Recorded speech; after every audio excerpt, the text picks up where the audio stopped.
Everyone, आज हम आपको बताने वाले हैं क्लास 10 की एक्सरसाइज 5.2 का जो सेकंड पार्ट बचा हुआ था। क्वेश्चन नंबर 6 तक हम इससे पहले वाली क्लास में सॉल्व कर चुके थे। अब आज से हम क्वेश्चन नंबर 7 से सॉल्व करते हैं। तो क्वेश्चन नंबर 7 क्या है? उस एपी का 31वां पद ज्ञात कीजिए। उस एपी का 31वां पद ज्ञात कीजिए जिसका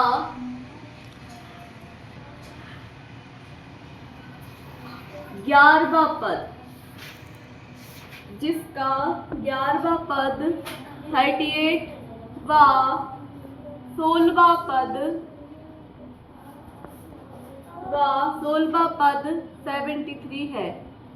इस टाइप के क्वेश्चन आपके पेपर में बहुत आते हैं। जैसे ये जो क्वेश्चन ये 2019 में आया है। तो सबसे पहले हमें कौन सा पद बताना है? 31वां पद, और हमें 11वां पद दिया है और हमें 16वां पद दिया है। मतलब हमें N11 इक्वल कितना दिया है? 38 एंड N16 इक्वल कितना दिया है? 73। हमें इस तरीके से दो टर्म दिए गए हैं। तो हम जानते हैं कि जो 11वां पद होता है, 11वां पद क्या होता है? A + 10D। A + 10D equal कितना दिया है? 38। इसको इक्वेशन नंबर फर्स्ट नाम दे देते हैं। 16वां पद क्या होता है? A + 15D। A + 15D equal कितना दिया है? 72। इसको इक्वेशन नंबर सेकेंड नाम दे देते हैं। इस तरीके से हमें कितनी इक्वेशन मिल जाती हैं? 2। तो हम समीकरण 2 में से समीकरण 1 को माइनस करते हैं तो हमें किसकी वैल्यू मिल जाएगी? D की वैल्यू। तो हम यहाँ क्या करते हैं? Equation number second minus equation number first. तो A से A जो है वो हमारा कैंसिल हो जाएगा। 15D ये हम यहाँ लिख लेते हैं। A + 15D इक्वल 73 और A + 10D इक्वल 38। यहाँ माइनस माइनस माइनस, ये माइनस, यहाँ से क्या बचेगा हमारा? 5D। और 73 माइनस 38 करते हैं तो हमें क्या मिलता है? 35। तो D इक्वल्स टू क्या हो जाएगा? 35/5। तो D इक्वल्स टू हमारा आ जाता है 7। इस तरीके से हमें D इक्वल क्या मिल जाता है? 7। अब हमें क्या निकालना है यहाँ से? यदि हम इस D की वैल्यू को इक्वेशन नंबर फर्स्ट में रख देते हैं तो हमें किसकी वैल्यू मिल जाती है? अब यहाँ से हमें D की जो वैल्यू है वो कितनी मिल जाती है? हम देखते हैं कि D इक्वल्स टू हमें मिल जाता है 7। तो हम इस वाली इक्वेशन में वैल्यू रख देते हैं। तो क्या हो जाता है? A + 10 × 7 equal 38। तो A + 10 × 7 करते हैं तो हमें कितना मिल जाता है? यहाँ से 70 करते हैं। फिर उसके बाद इसको यहाँ इस तरफ लेके आते हैं तो ये क्या हो जाएगा? 70 इक्वल 38। तो A इक्वल क्या हो जाएगा? 38 - 70। तो A इक्वल टू 38 - 70 - 32।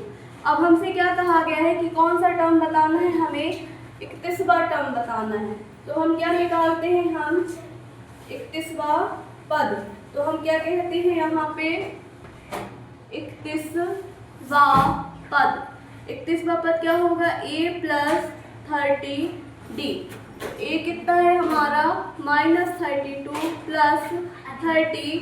D की वैल्यू कितनी आई थी हमारी? 7। तो यहाँ से -30 + 210। तो 210 में से यदि हम -32 करते हैं तो हमें कितना मिलता है? 178। तो हम क्या कह सकते हैं कि दी हुई एपी का, यहाँ हम क्या कहेंगे?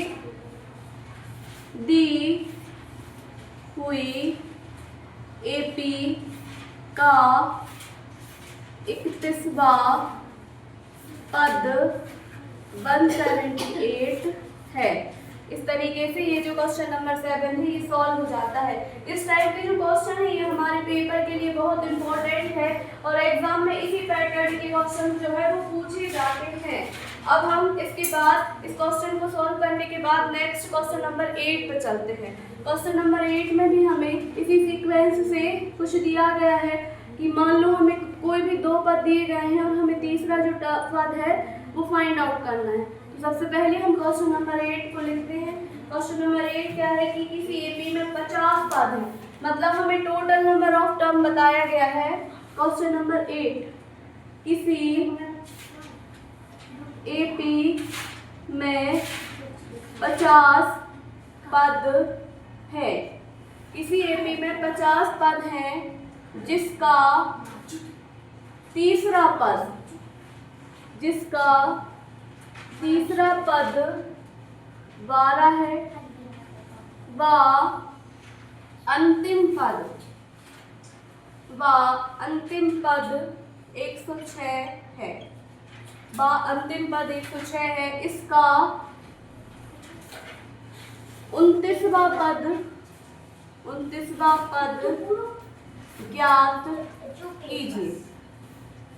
मतलब कोई एक सीरीज है, उसमें कितने पद हैं? 50 पद हैं, जिसका तीसरा पद मतलब a+2d = हमें क्या बताया गया है? 12। और अंतिम पद मतलब जो लास्ट वाला पद है वो कितना है? 106। तो अंतिम पद मतलब क्या हो जाएगा हमारा? A50, क्योंकि टोटल नंबर कितने हैं पदों में? 50 है। तो हम यहाँ से जो वैल्यू दी गई है उनको पहले लिख लेते हैं। तो n इक्वल हमें कितना दिया गया है? 50। A3 = 12 एंड A50 इक्वल कितना दिया गया है हमें? 106। अब हम जानते हैं कि फॉर्मूला क्या होता है हमारा? an = a + n-1d।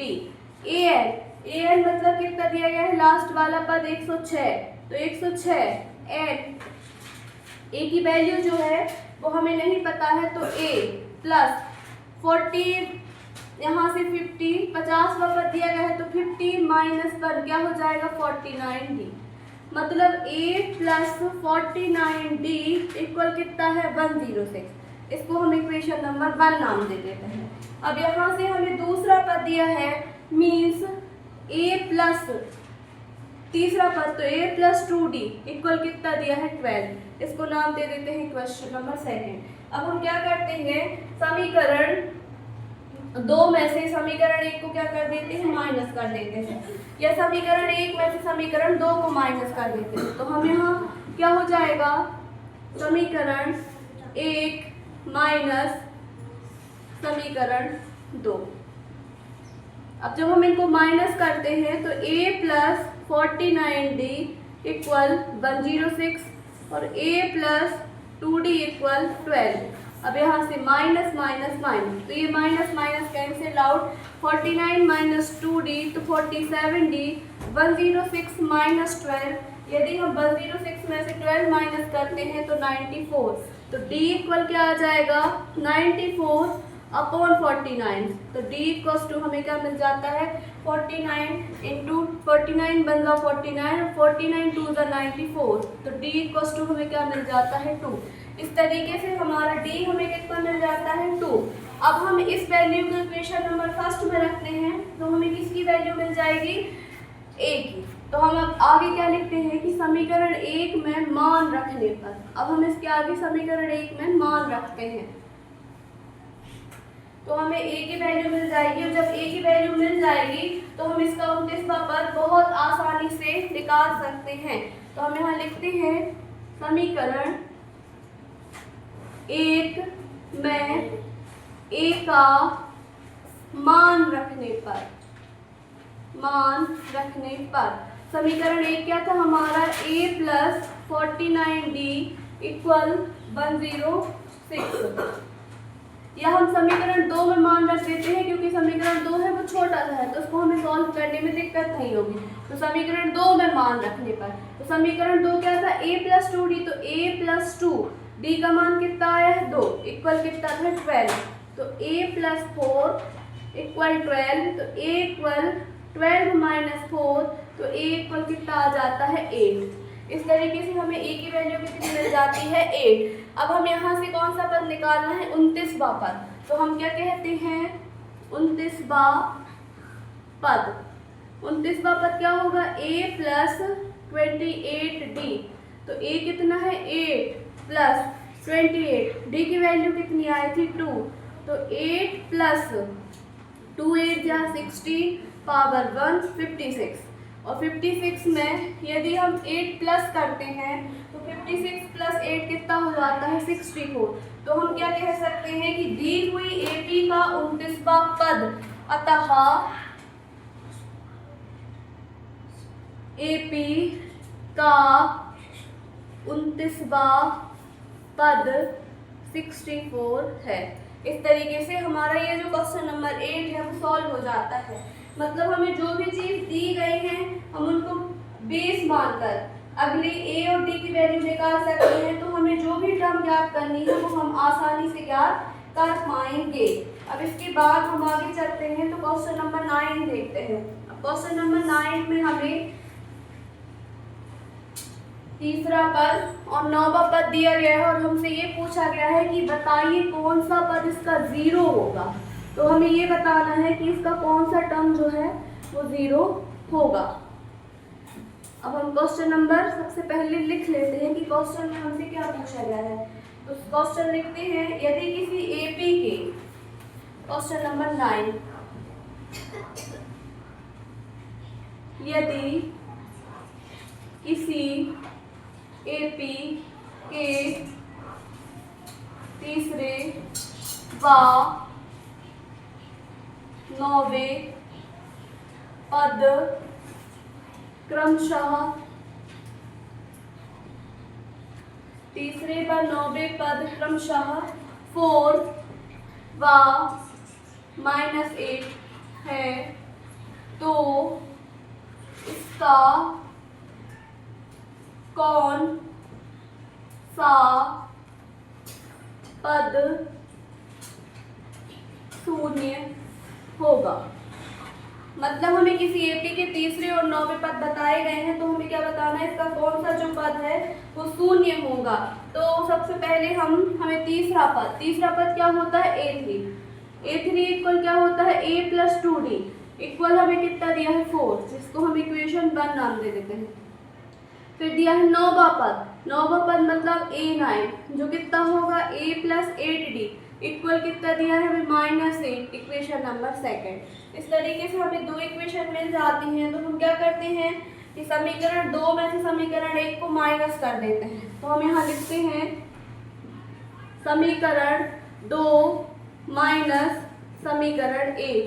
तो A + 8D इक्वल -8 और A + 2D इक्वल 4, माइनस तो माइनस कैंसिल आउट, 8D में से 2D जाएंगे तो 6D, यहाँ से -12 तो D इक्वल्स टू -12/6।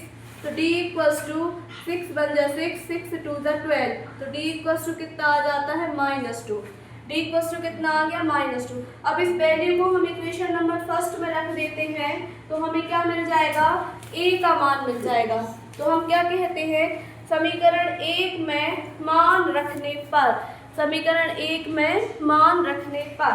अब हम आगे सॉल्व करते हैं तो लिखते हैं समीकरण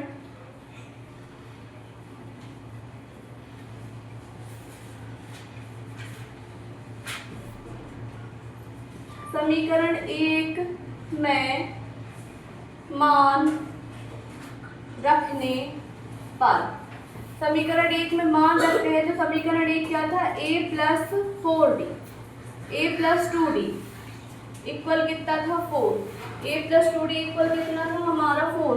तो A + 2 - 2 इक्वल 4। तो यहाँ से -4 इस तरफ आएगा तो 4 + 4 तो A इक्वल्स टू कितना आ जाएगा 8। अब हमसे ये पूछा गया है कि कौन सा पद शून्य होगा। तो हम क्या कहते हैं, n वां पद शून्य होगा। तो an इक्वल्स टू क्या होगा, A + n - 1D। तो an मतलब हमें कौन सा टर्म बताना है, 0।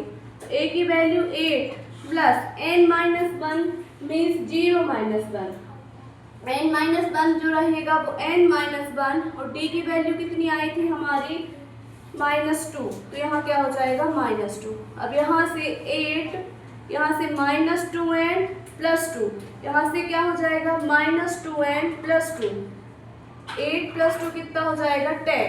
तो हम देख सकते हैं कि यहाँ से 2n इक्वल कितना हो जाएगा 10 और n इक्वल कितना आ जाएगा 5। तो हम क्या कहेंगे कि इसका जो 5वां पद है वो क्या होगा, शून्य होगा। तो इस सीरीज का जो 5वां पद है वो क्या होगा, हमारा शून्य होगा। इस तरीके से हमारा ये क्वेश्चन नंबर 9 है, ये सॉल्व हो जाता है। में हम आगे चलते हैं तो क्वेश्चन नंबर 10 देखते हैं। तो क्वेश्चन नंबर 10 क्या है, किसी एपी का 70वां पद ज्ञात कीजिए जिसका जो उसके 10वें पद से 7 अधिक है।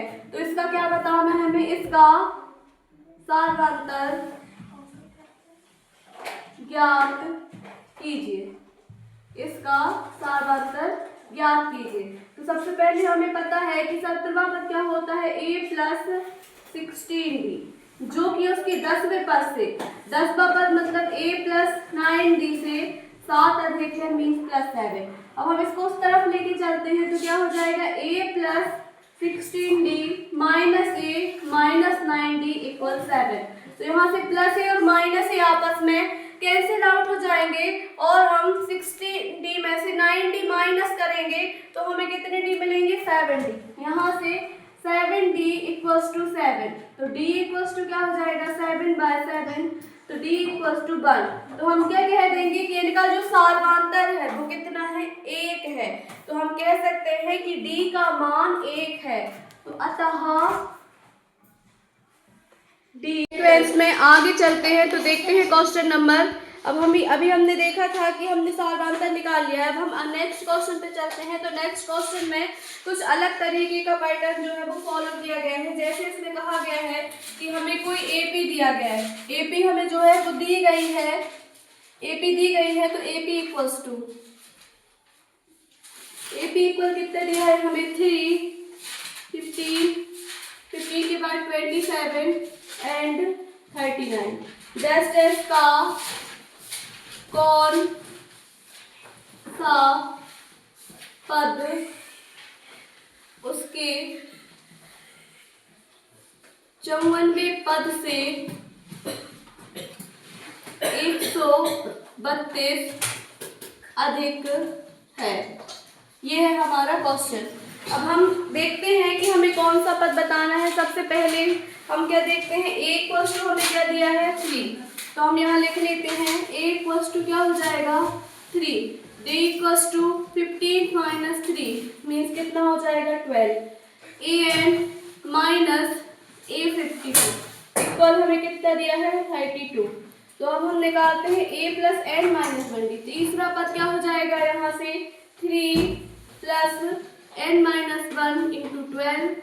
अब माइनस यहाँ से हम निकालते हैं तो क्या हो जाएगा, 3 + 54 - 1 × d कितना है हमारा, 12, ब्रैकेट क्लोज, ये कितना है हमारा 132। अब हम इसी सीक्वेंस में आगे चलते हैं तो हम देखते हैं कि 3 + n - 1, तो यहाँ क्या हो जाएगा, 3 + 12n - 12, यहाँ से -3 × 54 करेंगे तो क्या हो जाएगा हमारा टोटल 636 = 132।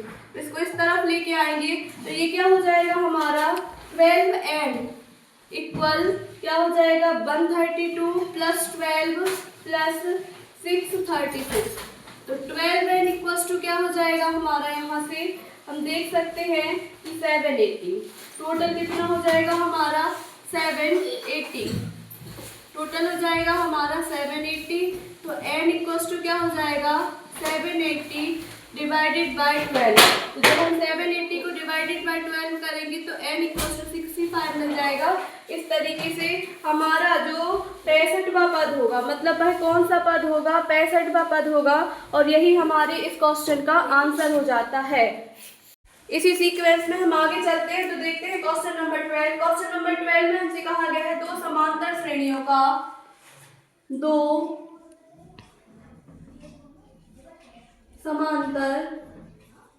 श्रेणियों का सारवांतर समान है यदि इनके 100वें पद का अंतर 100 है, यदि इनके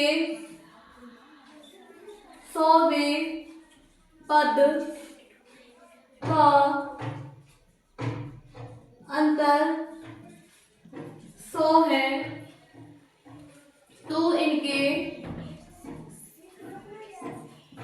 इनके 1000 पदों का अंतर क्या होगा। हमें बताया गया है कि इनके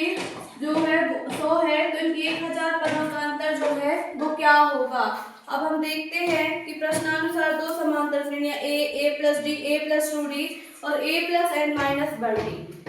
यदि दो समांतर श्रेणी हैं तो हम यहाँ क्या कह सकते हैं, दो समांतर श्रेणियां